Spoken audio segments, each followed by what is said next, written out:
आज मैं आपको सुनाने वाला हूँ एक ऐसी दिव्य कथा जिसे सुनकर हजारों लोगों का जीवन बदल गया। ये है भक्ति, प्रेम, त्याग और महिमा की कहानी प्रेमानंद महाराज की।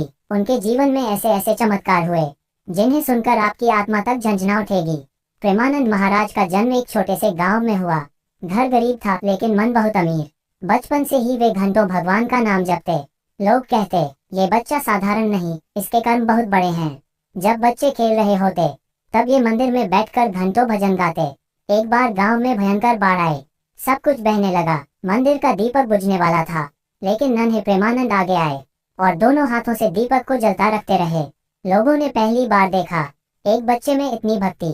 जैसे जैसे उम्र बढ़ी, भक्ति उनके अंदर आग की तरह जलने लगी। वे जंगल जाकर पेड़ के नीचे बैठ जाते और घंटों राम राम जपते रहते। कई बार लोग पूछते, तुम्हें डर नहीं लगता? वे मुस्कुराते और कहते, जिसके साथ राम हो उसे कौन डरा सकता है। एक दिन एक संत उनके गांव आए। उन्होंने प्रेमानंद को देखकर कहा, तुम साधारण मनुष्य नहीं, तुम्हें दुनिया को प्रेम का रास्ता दिखाना है। ये बात सुनकर उनकी आंखों में अश्रु आ गए। यही उनकी आध्यात्मिक यात्रा की शुरुआत थी। गांव में एक बच्चा गंभीर रूप से बीमार था। डॉक्टरों ने हाथ खड़े कर दिए। माँ रोती हुई प्रेमानंद के पास आई। उन्होंने बच्चे का माथा छुआ और बस इतना कहा, राम सब ठीक कर देंगे। अगली सुबह बच्चा पूरी तरह स्वस्थ। गांव में चर्चा फैल गई, ये बालक कोई साधारण नहीं। लोग दूर दूर से आने लगे। एक दिन एक वृद्ध महात्मा आए।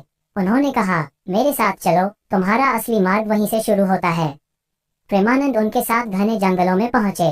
वहां असली साधना शुरू हुई। गुरु ने उन्हें कठिन तपस्या दी। 5 घंटे ध्यान, 2 घंटे जप, मौन व्रत, एक समय भोजन। कई बार शरीर थक जाता, लेकिन मन कहता, ये जीवन साधना के लिए मिला है। गुरु ने अंतिम दिन कहा, अभी तुम केवल साधारण संत नहीं, अब तुम प्रेमानंद हो और दुनिया को प्रेम बांटने के लिए जन्मे हो। एक रात घना अंधेरा था, भयंकर तूफान, जंगल में आवाजें, लेकिन प्रेमानंद ध्यान में स्थिर बैठे रहे। 7 दिनों तक बिना भोजन, बिना पानी, केवल प्रभु का नाम। 7वें दिन एक तेज प्रकाश उनके सामने प्रकट हुआ, जैसे प्रभु स्वयं दर्शन दे रहे हों। उनके चेहरे पर अपार तेज आ गया। यहीं से उनकी आध्यात्मिक शक्तियां जागृत हुईं।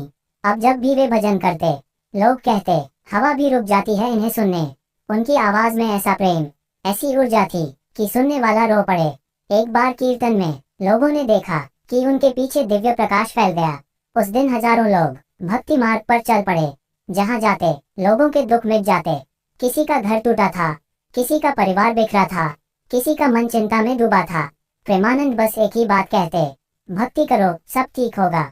और सच में उनके कहने मात्र से सब ठीक होने लगता। लोगों को लगता, ये हमारे बीच भगवान का संदेश लेकर आए हैं। एक बार गांव में महामारी फैल गई। सैकड़ों लोग बीमार। प्रेमानंद ने दिन रात लोगों की सेवा की, न सोए न खाए। उन्होंने बस इतना कहा, जब तक मेरा एक भी भाई बीमार है, मैं कैसे विश्राम करूं। कहते हैं 30वें दिन रात को उन्होंने नदी किनारे एक बड़ा यज्ञ किया। सुबह होते होते गांव की हवा बदल गई। लोग ठीक होने लगे। पूरे गांव ने माना ये प्रेमानंद महाराज का चमत्कार था। अपने अंतिम प्रवचन में उन्होंने कहा, मेरे बच्चों, दुनिया में सबसे बड़ी शक्ति प्रेम है। अगर तुमने प्रेम को पा लिया तो प्रभु तुम्हारे पास स्वयं चले आते हैं। उनकी यह कथा आज भी लाखों दिलों में बसती है।